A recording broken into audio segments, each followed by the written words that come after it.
பன்சி ரவை உப்புமா செய்யலாம். பேன் சூடானதும் 1 டீஸ்பூன் ஆயில், 1 கப்பு பன்சி ரவை, 1 நிமிஷத்துக்கு ஆயிலே வறுத்தரலாம். ஆயிலே நல்லா வறுத்தாச்சு.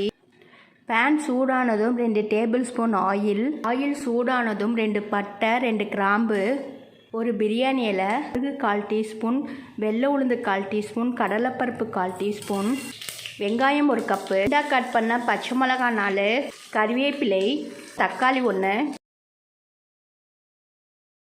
வச்சிருக்கிற பன்சி ரவையை சேர்த்துருவோம். தேவையான அளவு உப்பு 1 சேர்த்து நல்லா கலந்து விட்டுடலாம். சூடான தண்ணி 3 கப்பு தண்ணி சேர்த்துட்டு நல்லா கலந்து விட்டுடலாம். 3 நிமிஷத்துக்கு குக் பண்ணிடலாம். 3 நிமிஷத்துக்கு நல்லா குக் பண்ணியாச்சு. பன்சி ரவை உப்புமா ரெடி ஆயிடுச்சு. இது போல் ட்ரை பண்ணி பாருங்கள். தேங்க்யூ.